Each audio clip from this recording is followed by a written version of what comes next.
ಎಲ್ರಿಗೂ ನನ್ನ ಹೆಸರು ರೇವತಿ ಮೈಸೂರಿಂದ ಬಂದಿದ್ದೀನಿ. ಹಾಯ್ ಫ್ರೆಂಡ್ಸ್, ಎಲ್ರಿಗೂ ನಮಸ್ತೆ. ನನ್ನ ಹೆಸರು ಸುಮತಿ ಅಂತ, ನಾನು ಮೈಸೂರಿಂದ ಬಂದಿರೋದು. ನಮಸ್ಕಾರ ಸ್ನೇಹಿತರೆ, ನನ್ನ ಹೆಸರು ನರಸಿಂಹಮೂರ್ತಿ ಸಿ ಅಂತ. ಮೈಸೂರಿಂದ ಮಂಜುಳಾ ಮ್ಯಾಮ್ ನನಗೆ ಇಲ್ಲಿ ಕರ್ಕೊಂಡು ಬಂದರು. ಒಂದು ಪ್ರೋಗ್ರಾಮ್ ಇರುತ್ತೆ, ಚೆನ್ನಾಗಿರುತ್ತೆ, ರೀಬರ್ತ್ ಅಂತ ಹೇಳಿಬಿಟ್ಟು. ನಾನು ಏನಿದೆ ರೀಬರ್ತ್ ಅಂತ ನನಗೆ ಸ್ವಲ್ಪ ಕ್ಯೂರಿಯಾಸಿಟಿ ಆಯಿತು. ಅದಕ್ಕೆ ಒಂದ್ಸಲ ಅಟೆಂಡ್ ಮಾಡೋಣ ಅಂತ ನಾನು ಬಂದೆ. ಆ್ಯಂಡ್ ಇಲ್ಲಿ ಬಂದಮೇಲೆ ನನಗೆ ಕ್ಲಾಸ್ ಸ್ಪೆಂಡ್ ಮಾಡ್ತಾ ನಂಗೆ ಒಂದೊಂದೇ ವಿಷಯ ತಿಳಿತಾ ಬಂತು. ಶರತ್ ಸರು ಎಲ್ಲ ಕಾನ್ಸೆಪ್ಟ್ಸಿಂದನೂ ಸ್ವಲ್ಪ ಎಷ್ಟು ಬೇಕೋ ನಮ್ಗೆ ಎಷ್ಟು ಅವಶ್ಯಕತೆ ಇದೆ ಅದನ್ನೆಲ್ಲ ತೆಗೆದು ಒಂದು ಕಡೆ ಸೇರಿಸಿ ಒಂದು ಕಂಪ್ಲೀಟ್ ಒಂದು ರೆಸಿಪಿ ಥರ ಮಾಡಿಕೊಟ್ರು. ಇವಾಗ ನನಗೊಂದು ಕ್ಲಿಯರ್ ವಿಷನ್ ಸಿಕ್ಕಿದೆ. ಎಸ್ಪೆಷಲಿ ಸಿಗ್ನೇಚರ್ ವಿಷಯ, ಒಂದು ಸ್ಮಾಲ್ ಸಿಗ್ನೇಚರ್ ಚೇಂಜಸ್ಸಿಂದ ಇಷ್ಟೊಂದು ಇಂಪ್ಯಾಕ್ಟ್ ಇದೆಯಾ, ಇಷ್ಟೊಂದು ಡಿಫ್ರೆನ್ಸ್ ಕ್ರಿಯೇಟ್ ಆಗುತ್ತಾ ಅಂತ ಒಂಥರ ಅಮೇಝಿಂಗ್ ಅನಿಸ್ತು. ಈ ಥರ ಬಹಳಷ್ಟು ವಿಷಯ ಇದೆ. ದಯವಿಟ್ಟು ಎಲ್ಲ ಬಂದು ಇಲ್ಲಿ ಒನ್ ಡೇ ಸ್ಪೆಂಡ್ ಮಾಡಿ ನಿಮ್ಮ ಲೈಫ್ ಕಂಪ್ಲೀಟ್ ಚೇಂಜ್ ಆಗುತ್ತೆ ಅಂತ ಹೇಳ್ತೀನಿ. And I am very grateful to Sharath sir. Thank you sir. ನಾನು ಯೂಟ್ಯೂಬಲ್ಲಿ ನೋಡಿದ್ದೆ ರೀಬರ್ತ್ ಅಂತ. ನಾನು ಅಂದ್ಕೊಂಡೆ ಏನೋ ಪುನರ್ಜನ್ಮದ ಹೇಳ್ಕೊಡ್ತಾರೇನೋ ಅಂತ. ಬಟ್ ಇಲ್ಲಿ ಬಂದ ಮೇಲೆ ಗೊತ್ತಾಯಿತು ನಾವು ಹೇಗಿರಬೇಕು, ಹೇಗೆ ನಮ್ಮ ಜೀವನನ ರೂಪಿಸ್ಕೋಬೇಕು ಅನ್ನೋದನ್ನು. ಊಟ ಮಾಡಿ ಮಲಗೋದ್ರಿಂದ ಬೆಳಗ್ಗೆ ಎದ್ದು ನಾವು ಹೇಗೆ ಜೀವನ ಮಾಡಬೇಕು, ಮುಂದಿನ ಜೀವನ ಹೇಗೆಲ್ಲ ರೂಪಿಸ್ಕೋಬೇಕು ಅನ್ನೋದನ್ನು ತುಂಬ ಅಲ್ಟಿಮೇಟಾಗಿ ಹೇಳ್ಕೊಟ್ಟು ತುಂಬ ಚೆನ್ನಾಗಿತ್ತು class. One day class. But ನಾನು ಅನ್ಕೋತೀನಿ ಜೀವನ ಪರ್ಯಂತ ಒಂದೊಂದು ದಿನ ನನ್ನ ಕ್ಲಾಸ್ ಸಿಗಲಿ ಅಂತ. Thank you sir. Thank you all the team. ಇವತ್ತಿನ ಕ್ಲಾಸಿಗೆ ಬಂದರೂ ತುಂಬ ಖುಷಿ ಆಯಿತು. First of all thank you for Manjula madam. ಯಾಕಂದರೆ ನಾನು ಆಲ್ ಟೈಮ್ ಅವ್ರ ಜೊತೆ ಸುಮಾರು ಟೈಮ್ಸ್ ನಾನು ಹೋಗಿದ್ದೀನಿ ಟ್ರೈನಿಂಗ್ಗೆ. ಫಾರ್ ದ ಫಸ್ಟ್ ಟೈಮ್ ಪುನರ್ಜನ್ಮ ಅಂದರೆ ಏನು ಅನ್ನೋದನ್ನು ತಿಳಿಸ್ಕೊಟ್ಟಿದ್ದು ಶರತ್ ಸರು. ಸೊ ನಿಜವಾಗ್ಲೂ ಖುಷಿ ಆಗ್ತಿದೆ. ಯಾಕಂದರೆ ನೇಚರ್ಗೂ ಇಷ್ಟೊಂದರಿ ಪವರ್ಫುಲ್ ಇದೆ ಅನ್ನೋದು ನಿಜವಾಗ್ಲೂ ನನಗೆ ಗೊತ್ತಿರಲಿಲ್ಲ. ಇಷ್ಟೊಂದರಿ ನೇಚರ್ ಬಗ್ಗೆ ಇಷ್ಟೊಂದರಿ ಹೇಳ್ಕೊಡ್ತಾರೆ ಅನ್ನೋದು ನನಗೆ ಗೊತ್ತಿರಲಿಲ್ಲ. ನಿಜವಾಗ್ಲೂ ತುಂಬಾ ತಿಳ್ಕೊಂಡಿದ್ದೀನಿ. ನೇಚರ್ಗೂ ನಮಗೂ ಇರೋ ಕನೆಕ್ಟಿವಿಟಿದು ತುಂಬ ಚೆನ್ನಾಗಿದೆ. And thank you sir. And thank you for the team. Yes sir, ಪ್ರತಿಯೊಬ್ಬರು ಕೂಡ ಬಂದು ಕಲಿಬೋದು. ಬರೀ ಒನ್ ಡೇ ಟ್ರೈನಿಂಗು ಹೇಳೋದಕ್ಕೆ ಮಾತ್ರ ಒನ್ ಡೇ, ಕಲಿಯೋದು ತುಂಬಾ ಇದೆ. ನಿಜವಾಗ್ಲೂ ತುಂಬ ಖುಷಿ ಆಗುತ್ತೆ. ಒನ್ ಡೇ ಅನ್ನೋದು ಒಂದು ಇಯರ್ ಥರನೇ ನಮಗೆ ಫೀಲ್ ಆಗಿದೆ ಇವತ್ತು. ನಿಜವಾಗ್ಲೂ ಸರ್ ತುಂಬ ಖುಷಿ ಆಯಿತು. ತುಂಬ ಕಲ್ತಿದ್ದೀವಿ ಸರ್ ಇವತ್ತು.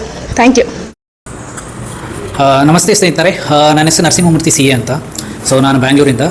ಸೊ ಇವತ್ತು ನಾನು ರೀಬರ್ತ್ಗೆ ಬಂದಿರೋ ವಿಚಾರ ಅಂದರೆ 2ನೇ ಕ್ಲಾಸ್ ಇದೆ ನನಗೆ. ಇದರಿಂದ ನಾನು ಏನು ಕಲಿತೆ ಅಂದರೆ, ನನಗೆ ಮನಿ ಮ್ಯಾನೇಜ್ಮೆಂಟ್ ಹೆಂಗೆ ಮಾಡ್ಕೋಬೇಕು. ಸೊ ಅದರಿಂದ ನಾನು ಎಲ್ಲಿ ತಪ್ಪು ಮಾಡಿದೆ, ಆ ತಪ್ಪನ್ನು ಎಲ್ಲಿ ನಾನು ತಿಳ್ಕೊಂಡೆ. ಸೊ ನಾನು ನಾರ್ಮಲಾಗಿ ಮಲ್ಟಿಪಲ್ ಡಿಫ್ರೆಂಟ್ ಟ್ರೈನಿಂಗ್ಸ್ ಎಲ್ಲ ಅಟೆಂಡ್ ಮಾಡಿದ್ದೀನಿ. ಸೊ ಅಂಥ ಟ್ರೈನಿಂಗ್ಸ್ ಅಂದರೆ ಬೇಸ್ಡ್ ಆನ್ ಸಬ್ಜೆಕ್ಟ್ ವೈಸ್ ಆಗಿದೆ. But this is completely different. So ನನ್ನ ಲೈಫಲ್ಲಿ ಈ 15 ಚಾಪ್ಟ್ರಲ್ಲಿ ಇದು ಒಂದು ಚಾಪ್ಟರ್ ನನಗೆ. ಸೊ ಇದು ಮುಖ್ಯವಾಗಿ ಮನಿ ಮ್ಯಾನೇಜ್ಮೆಂಟೇ ನನಗೆ ಇಂಪ್ರೂವ್ ಆಯಿತು. ಸೊ ಇದಕ್ಕೆಲ್ಲ ಅಂದರೆ ಮೂಲ ಕಾರಣ ನನಗೆ ಕಲಿಯೋಕ್ಕೆ ಬೇಕಾಗಿದ್ದು ರೀಬರ್ತು.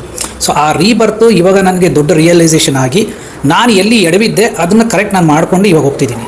Thank you so much. ಪ್ರತಿಯೊಬ್ಬರು ಅಂದರೆ ನನಗೆ 17ನೇ ವರ್ಷ ನಾನು ತಿಳ್ಕೊಬೋದಾ? ಖಂಡಿತ. ಯಾಕೆಂದರೆ ನೀವು ಒಂದು ಸತಿ, ಇದು ಟ್ರೈನಿಂಗ್ ಅಲ್ಲ, ಇದು ಯಾವುದೇ ರೀತಿ ಕೋರ್ಸು ಅಲ್ಲ, ಇದು ಒಂದು ಸೆಷನ್ ನೀವು ಅಟೆಂಡ್ ಮಾಡೋದ್ರಿಂದ ಏನಾಗುತ್ತೆ ಅಂದರೆ ನಿಮ್ಮಲ್ಲಿ ನೀವು ಏನು ತಪ್ಪು ಮಾಡಿದ್ರಿ ಅದನ್ನು ರೀಕ್ರಿಯೇಟ್ ಮಾಡ್ಕೊತೀರಾ. ಸೊ ಅದು ರೀಕ್ರಿಯೇಟ್ ಮಾಡೋದ್ರಿಂದ ನಿಮ್ಮ ತಪ್ಪುಗಳನ್ನ ಸರಿ ಮಾಡಿಕೊಂಡು ಮತ್ತೆ ನಿಮ್ಮ ಎಲ್ಲ ಅಂದರೆ ಪ್ರೊಫೆಷನಲ್ ಲೈಫ್ ಆಗಿರಲಿ, ಪರ್ಸ್ನಲ್ ಲೈಫ್ ಆಗಲಿ, ಲೈಕ್ ಬೇರೆ ರೀತಿಯಲ್ಲಿ ನೀವು ಚೇಂಜಸ್. ಸೊ ನಮ್ಗೆ ಲೈಫಲ್ಲಿ ಹೆಂಗಾಗಿರುತ್ತೆ ಅಂದರೆ ಎಲ್ಲ ರೀತಿಯೂ ಪಜಲ್ಸ್ ಇರುತ್ತವೆ. ಸೊ ಅಂದರೆ ಡಿಸ್ಟ್ರಾಕ್ಷನ್ ಜಾಸ್ತಿ ಇರುತ್ತೆ. ಆ ಡಿಸ್ಟ್ರಾಕ್ಷನ್ನ ಒಂದು ಕಡೆ ಜೋಡಿಸಿ ಯಾವ ರೀತಿ ಅದನ್ನು ಮುಂದಕ್ಕೆ ತೊಗೊಂಡೋಗ್ಬೇಕು ಅನ್ನೋದನ್ನು ಈ ರೀಬರ್ತಲ್ಲಿ ತಿಳ್ಕೊಬೋದು. ನಮಸ್ಕಾರ, ನನ್ನ ಹೆಸರು ಜೀವನ್ ರಾವ್ ಅಂತ, ಗುಲ್ಬರ್ಗದಿಂದ ಬಂದಿದ್ದೀನಿ ನಾನು. ನನಗೆ ಜನರ ಅಚೀವ್ಮೆಂಟ್ ಮಾಡಿರೋದು ನೋಡಿ ಭಾಳ ಹೊಟ್ಟೆ ಕಿಚ್ಚಾಗ್ತಾಯಿತ್ತು. ಸೊ ಅವ್ರು ಮಾಡ್ತಾ ಇದ್ದಾರೆ, ನಾನು ಯಾಕೆ ಮಾಡ್ತಾಯಿಲ್ಲ ಅಂತೇಳಿ. ಆದರೆ ನಾನು ಟ್ರೈನಿಂಗ್ ತೊಗೊಂಡೆ, ಬಟ್ ಅಷ್ಟೊಂದು ಸಕ್ಸಸ್ ಅನ್ನಿಸ್ಲಿಲ್ಲ. ಸೊ ಒಂದು ನನಗೆ ಗೊತ್ತಾಗಿದೆ ಏನಂದರೆ, ಶರತ್ ಅವ್ರ ಕ್ಲಾಸ್ನಿಂದ ಸಾಧನೆ ಮಾಡಬೇಕಾದ್ರೆ ಕೆಲವು ಅತ್ಯಂತ ಮೂಲಭೂತವಾಗಿರ್ತಕ್ಕಂಥ ಬೇಸಿಕ್ ಸ್ಟೆಪ್ಗಳು ಬೇಕು ನಮಗೆ. ಸೊ ಆ ಸ್ಟೆಪ್ಗಳನ್ನು ಬೇರೆ ಯಾರೂ ನಮಗೆ ಕಲಿಸ್ಕೊಡ್ತಾ ಇಲ್ಲ. ಸೊ ಅಂತಹ ಒಂದು ಬೇಸಿಕ್ ಸ್ಟೆಪ್ಸನ್ನು ಪುನರ್ಜನ್ಮ ಅಂತಕ್ಕಂಥ ಒಂದು ಕಾರ್ಯಕ್ರಮದಲ್ಲಿ, ಅದೊಂದು ಟ್ರೈನಿಂಗ್ನಲ್ಲಿ ನಾವಿಲ್ಲಿ ಕಲಿಯೋದಕ್ಕೆ ಸಾಧ್ಯ ಇದೆ. ಜನ್ಮ ಪಡಿಬೇಕಾದ್ರೆ 9 ತಿಂಗಳು ಬೇಕಾಗುತ್ತೆ. ಸೊ ಈಗ ನಂದು 2ನೇ ತಿಂಗಳು, ಅಂದರೆ 2ನೇದಕ್ಕೆ ಬಂದಿದ್ದೀನಿ ನಾನು. ಸೊ ಇಲ್ಲಿ ಒಂದು ವಿಶೇಷ ಏನಂತಂದರೆ, ಸೊ ಒಂದು ಸಾರಿ ಫೀಸ್ ಕಟ್ಟಿ ಕಲಿತ ಮೇಲೆ ನೆಕ್ಸ್ಟ್ ಯಾರು ಮತ್ತೆ ಬನ್ನಿ ಅಂತ ಹೇಳಲ್ಲ. ಆದರೆ ನಾವು ರಿವ್ಯೂವಿಗೆ ಎಷ್ಟು ಬೇಕಾದರೂ ಸಾರಿ ನಾವು ಬರ್ಬೋದು, ನಾವು ಇಲ್ಲಿ ಕಲಿಬೋದು ನಾವು. ಸೊ ಇಂತಹ ಒಂದು ಸೌಭಾಗ್ಯ, ಇಂತಹ ಒಂದು ಅವಕಾಶವನ್ನು ಗ್ರಿಫಿನ್ ಗುರುಕುಲ ಈ ಒಂದು ಇದರಲ್ಲಿ ಮಾತ್ರ ನಾವು ಕಲಿಯೋದಕ್ಕೆ ಸಾಧ್ಯ ಇದೆ. ಸೊ ಎಲ್ಲರೂ ಬನ್ನಿರಿ. ಸೊ ಒಂದು ಸಾರಿ ರೀಬರ್ತ್ ಆಗೋದು ಅನಿವಾರ್ಯ. ನಮಸ್ತೆ, ನನ್ನ ಹೆಸರು ಪ್ರಮೋದ್ ಎಚ್ ಎಸ್ ಅಂತ, ಹಾಸನದಿಂದ ಬಂದಿದ್ದೇನೆ. ನಾನು ಮೂಲತಃ ಪೊಲೀಸ್ ವೃತ್ತಿಯಲ್ಲಿದ್ದೇನೆ. ನನಗೆ ತುಂಬ ಸಮಸ್ಯೆ ಇತ್ತು. ಸ್ಟ್ರೆಸ್ಸು, ನಮ್ಮ ಕೆಲಸದಲ್ಲಿ ಸ್ಟ್ರೆಸ್ಸು, ಮಾನಸಿಕ ಒತ್ತಡಗಳು ಮತ್ತು ಹಲವಾರು ಡ್ಯೂಟಿ ಪ್ರೆಸರ್ಸ್ಗಳಿರ್ತವೆ. ಹಾಗಾಗಿ ನಾನು ತುಂಬ ಕಡೆ ಹುಡುಕ್ತಾ ಇದ್ದೆ ಸೊಲ್ಯೂಷನ್ಗೋಸ್ಕರ. ನಾನು ಯೂಟ್ಯೂಬಲ್ಲಿ ನೋಡ್ತಾ ಇರ್ಬೇಕಾದ್ರೆ ನಮ್ಮ ಶರತ್ ಸರ್ ವಿಡಿಯೋ ನೋಡಿದೆ. ಆ ವಿಡಿಯೋ ನೋಡಿದ ತಕ್ಷಣ ನನಗೆ ಇವರ ಕ್ಲಾಸ್ ತಗೋಬೇಕು ಅನ್ನಿಸ್ತು. ಹಾಗಾಗಿ ಬೆಂಗಳೂರಿಗೆ ಬಂದೆ. ಇಲ್ಲಿ ಮೊದಲನೇ ಅದ್ಭುತವಾಗಿ ಮೂಡಿ ಬಂದಿದೆ. ನನಗೆ ತುಂಬ ಇಷ್ಟ ಆಯಿತು. ನನಗೆ ಎಲ್ಲ ಥರದ ಸ್ಟ್ರೆಸ್ ಆಗಲಿ ಮತ್ತು ನನಗೆ ಏನೇ ಮೈಂಡ್ಸೆಟ್ ಅಪ್ಸೆಟ್ ಇರಲಿ, ಸ್ಟ್ರೆಸ್ ಇರಲಿ, ಎಲ್ಲ ನಿವಾರಣೆ ಆಗ್ತಾ ಬರ್ತಾಯಿದೆ. ನಾವು ಜೀವನದಲ್ಲಿ ತುಂಬ ಸಲ ಸೋಲ್ತಾ ಇರ್ತೀವಿ. ಆ ಸೋಲ್ಗೆ ಸೊಲ್ಯೂಷನ್ನ ಕಂಡುಹಿಡಿಯೋಕ್ಕಾಗಲ್ಲ.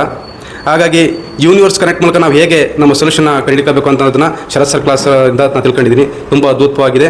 ಎಲ್ಲರೂ ದಯಮಾಡಿ ಈ ಕ್ಲಾಸ್ನ ಅಟೆಂಡ್ ಮಾಡಿ ಅಂತ ತಮ್ಮಲ್ಲಿ ಕೇಳ್ಕೊಳ್ತೀನಿ. ಈ ಕ್ಲಾಸ್ನಲ್ಲಿ ಪೊಲೀಸ್ನವರು ಬರ್ತಾರೆ, ಲಾಯರ್ಸ್ ಬರ್ತಾರೆ, ಇಂಜಿನಿಯರ್ಸ್ ಬರ್ತಾರೆ, ಇನ್ನೂ ಹಲವಾರು ಆಫೀಸರ್ಸ್ಗಳು ಬರ್ತಾರೆ. ತುಂಬ ಅದ್ಭುತವಾಗಿ ತಮ್ಮ ಜೀವನವನ್ನು ಉತ್ತಮಗೊಳಿಸ್ಕೊಂಡಿದ್ದಾರೆ. ಹಾಗಾಗಿ ತಾವು ಕೂಡ ಈ ಕ್ಲಾಸಿಗೆ ಅಟೆಂಡ್ ಆಗಬೇಕು ಅಂತ ತಮ್ಮಲ್ಲಿ ಕೇಳ್ಕೊಳ್ತೀನಿ. ಸ್ಟ್ರೆಸ್ಸು, ಮಾನಸಿಕ ಒತ್ತಡ ಮತ್ತು ತುಂಬ ನೋವುಗಳಿರ್ತವೆ ಮನಸ್ಸಲ್ಲಿ, ಯಾರಿಗೆ ಹೇಳ್ಕೊಳಕ್ಕೆ ಆಗ್ತಿರಲ್ಲ. ಹಾಗಾಗಿ ನಮಗೆ ಒಬ್ಬ ಗುರು ಅನ್ನೋರು ಬೇಕೇ ಬೇಕು ಜೀವನದಲ್ಲಿ. ಹಾಗಾಗಿ ನಾನು ಶರತ್ ಸರ್ ಅವರನ್ನ ಆಯ್ಕೆ ಮಾಡಿಕೊಂಡೆ. ಅವರು ನನ್ನ ಜೀವನದಲ್ಲಿ ಒಬ್ಬ ಬೆನ್ನೆಲುಬಾಗಿ ನನ್ನ ಒಂದು ಮಾರ್ಗದರ್ಶಕರಾಗಿ ಇದ್ದಾರೆ. ಅವರಿಗೆ ನಾನು ತುಂಬ ಥ್ಯಾಂಕ್ ಯು ಸೋ ಮಚ್ ಹೇಳ್ತೀನಿ. ನನ್ನ ಫ್ಯಾಮಿಲಿ ಬಹುಮುಖ್ಯ. ಹಾಗಾಗಿ ನಾನು ಮಾನಸಿಕವಾಗಿ ಸ್ಟ್ರಾಂಗ್ ಆಗಿರಬೇಕಾಗುತ್ತೆ. ನಮ್ಮ ಇಲಾಖೆಯಲ್ಲಿ ತುಂಬ ಒತ್ತಡ, ಸ್ಟ್ರೆಸ್ಸು ಮತ್ತು ಕೆಲಸದ ಒತ್ತಡಗಳು ಜಾಸ್ತಿ ಇರುತ್ತೆ. ಹಾಗಾಗಿ ನಾನು ಮಾನಸಿಕವಾಗಿ ಸ್ಟ್ರಾಂಗ್ ಆಗಬೇಕಾಗಿರೋದ್ರಿಂದ ನಾನು ಸ್ಟ್ರಾಂಗ್ ಆಗಿ ನನ್ನ ಸಂಸಾರವನ್ನು ಸರಿದೂಗಿಸ್ಕೊಳ್ಬೇಕು, ನೆಮ್ಮದಿಯಾಗಿ ಜೀವನವನ್ನು ನಡೆಸಬೇಕು, ಶಾಂತವಾಗಿ ನಮ್ಮ ಜೀವನ ನಡೆಸಬೇಕು. ಹಾಗಾಗಿ ಈ ರೀಬರ್ತ್ ಅನ್ನೋ ಕ್ಲಾಸು ನನಗೆ ಬಹುಮುಖ್ಯವಾಗಿ. ನಾನು ನಮ್ಮ ಇಲಾಖೆಯಲ್ಲಿ ಜೀವನದಲ್ಲಿ ಒಂದು 4 ಜನಕ್ಕೆ ಸಹಾಯ ಮಾಡಬೇಕು ಅಂದ್ಕೊಂಡಿದ್ದೀನಿ. ದೇಶ ಸೇವೆ ಮಾಡಬೇಕು ಅಂತಿದ್ದೀನಿ. ಒಂದು 4 ಜನಕ್ಕೆ ಸಹಾಯ ಮಾಡಿದರೆ ನನಗೆ ನನ್ನ ಜೀವನದಲ್ಲಿ ಉನ್ನತ ಮಟ್ಟಕ್ಕೆ ನಾನು ಸಾಗೋಕ್ಕೆ ಹೆಲ್ಪ್ ಆಗುತ್ತೆ. ಹಾಗಾಗಿ ನಾನು ಈ ರೀಬರ್ತ್ ಕ್ಲಾಸ್ಗೆ ಅಟೆಂಡ್ ಮಾಡಬೇಕಂದ್ರೆ ನಾನು ಮಾನಸಿಕವಾಗಿ ಗಟ್ಟಿಯಾಗಬೇಕಾಗುತ್ತೆ. ಹಾಗಾಗಿ ಈ ರೀಬರ್ತ್ ಕ್ಲಾಸು ಅತಿ ಅಮೂಲ್ಯವಾದದ್ದು. ಮತ್ತು ಯಾರೆಲ್ಲ ಕನಸುಗಳನ್ನು ಓದ್ತಿದ್ದೀರಾ, ಇದು ಅದೆಲ್ಲ ಬಹುಮುಖ್ಯವಾಗಿದೆ.